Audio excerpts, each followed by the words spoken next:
Fala pessoal do Rapinas do Mar, eu sou o Guilherme, bem-vindos a mais um vídeo aqui no canal do Rapinas. Dessa vez eu chego aqui pra gente falar sobre o treino conjunto que Seahawks e Packers tiveram nessa quinta-feira, que gerou várias notícias por aí. Eu aposto que você já está inundado na sua timeline, seja do Instagram, seja do Twitter, sobre esse treino junto que gerou muita coisa, muitas notícias e muitas brigas também.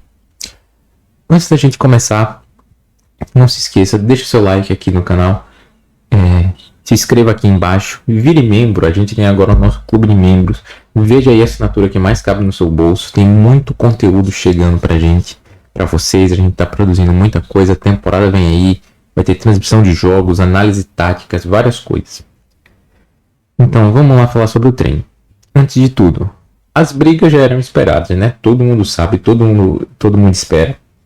E quando dois times que estão há muito tempo sem contato físico vão jogar, mas parece que foi um pouco exagerado dessa vez. Até depois do que o jogo terminou entre as duas equipes, não houve aqueles panos quentes, não, foram indiretas de lado para lado, os dois times falando no outro. Um jogador dos Packers chamou Kenneth Walker de careca. Você falou como se você fala muito para uma pessoa careca. E isso foi muito pesado, né? Leonard Williams falando que tinha até jogador dos Packers machucado, provocando. Teve vídeo de soco, né? Ernest Jones e Devon Witherspoon partindo para dentro. Também teve vídeo de Anthony Bradford defendendo Kenneth Walker. E aqui a gente já emenda no primeiro assunto sério, né, do vídeo, tirando a parte da briga, que é a linha ofensiva. Pelo que parece, a linha ofensiva titular foi definida. No começo do training camp, a maior dúvida era o center titular, mas no começo o número 1 era Olu Oluwatimi. Mas depois que ele teve a lesão nas costas, ficou um tempo sem treinar, Jalen Sandell assumiu. Foi bem nos jogos de pré-temporada, e o que parece, ele é o center titular nesse momento. Então, nossa linha ofensiva, que deverá começar a temporada, vai ser Charles Cross, que, como uma ótima notícia também, voltou a treinar depois da cirurgia que ele teve. Voltou a treinar e já fez contato, ou seja, ótima recuperação. Grayson Abel, nosso novato de primeira rodada. Jalen Sandell, o center, que ganhou a posição. Anthony Bradford, e aqui eu deixo minhas grandes ressalvas com esse jogador, mas que aparentemente é o melhor que a gente tem agora. Ganhou a posição e foi bem, vamos ser justos, foi bem no jogo de pré-temporada contra os Chiefs. Vamos ver se ele consegue manter esse nível pré-temporada. E do lado direito, como right tackle, Abraham Lucas. Vamos esperar que todo mundo fique saudável, né? Essa linha ofensiva eu acho que é mais importante, principalmente Cross e Lucas. Principalmente Abraham Lucas, né, que tem um vasto histórico de lesão. Então, se esses jogadores conseguirem ficar saudáveis, a gente tem tudo para ter uma linha ofensiva sólida nessa temporada, que vai conseguir abrir muito espaço no jogo corrido, principalmente, que vai ser o nosso foco do ataque. Ainda permanecendo no ataque, a gente teve mais alguns destaques.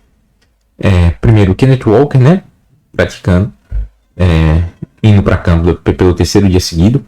Ele que, aparentemente, pela entrevista do Mike McDonald, tem um regime especial de treino. Eles montaram off-season, poupando ele de alguns jogos, forçando ele em alguns treinos, forçando ele em alguns outros momentos.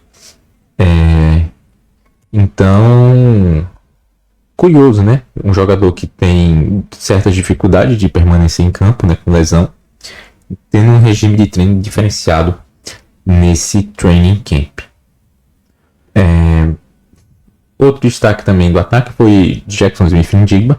Não que a gente não saiba que ele já é ótimo, mas parece que ele teve um jogo, um treino, né, espetacular contra os Packers, o que mais uma vez é bom, e parece que ele e Darnold estão construindo uma sinergia bacana para a temporada também.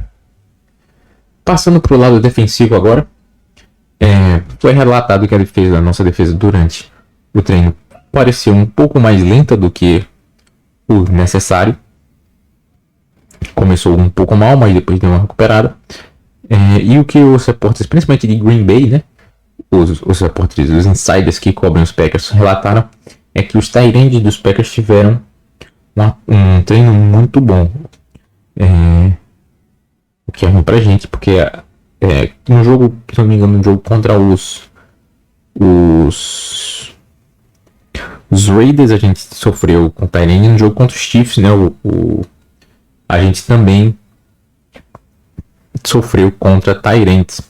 Então é um ponto a se observar, principalmente porque na nossa divisão tem George Kittle e o Trey McBride, são dois bons tight ends na NFL, e a gente pode ser um possível ponto fraco que a gente tem que olhar com mais carinho e atenção para eles. Essa cobertura nessas jogadas um pouco mais curtas, dessas rotas intermediárias dos tight ends. Conectando sobre esse assunto, é bom falar também uma notícia muito boa pra gente, que foi Mike McDonald falando sobre Tyrese Knight, né? Ele que não fez o training camp ainda, ele tinha uma lesão aparentemente, mas que estava se consultando para saber o que é. E McDonald, depois do treino, falou que as notícias são positivas, né? Ele voltou, ele logo vai voltar a treinar. Parece que a lesão foi algo menor e ele já vai estar liberado para praticar, o que é ótimo, porque assim, nossa profundidade na posição de linebacker é zero, completamente zero. Nossas reservas são Patrick O'Connell e Drake Thomas. O Thomas inclusive jogou nesse treino, né, contra os Packers, e ele é um mau jogador, gente, ele só é ruim, só isso.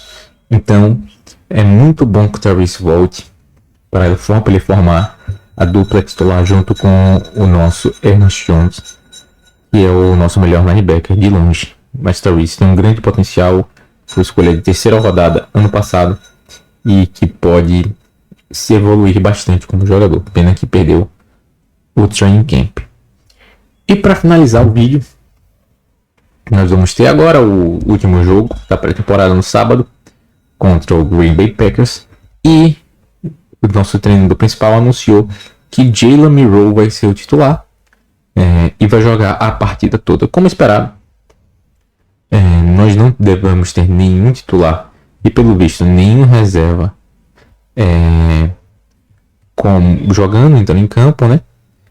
Provavelmente poupando os jogadores para a temporada regular para o jogo contra o San Francisco 49ers no Lumen Field. Vai ser muito interessante ver Milroe tendo uma operação de jogo toda, começando no ataque, tendo altos e baixos durante a partida, né? Porque antes ele jogou o segundo tempo da primeira partida e menos que isso do segundo jogo contra os Chiefs. Então ele controlar o ataque vai ser bom para ele, pegar ritmo. E vamos ver o que dá para tirar desse jogo de sábado. No mais é isso, pessoal. Tô ficando por aqui por hoje. Não se esqueça, deixe seu like, se inscreva no canal. De novo, seja membro. A gente tem uns custos operacionais aqui do Rapinas, a gente não tá visando lucro, mas a gente tem uns custos operacionais do Rapinas para manter o site no ar, para manter a produção de conteúdo. A gente quer continuar produzindo aqui, todo mundo se esforça muito nessa produção, independente de conteúdo de futebol americano no Brasil. Se você gosta do nosso trabalho, por favor, seja membro. Tem muito conteúdo legal, tem um grupo exclusivo, tem análises táticas, tem o pós-jogo do Alê. Então pode confiar que vale muito a pena mesmo. Valeu, pessoal, semana que vem eu volto aqui com mais vídeo. Tchau, Go Hawks!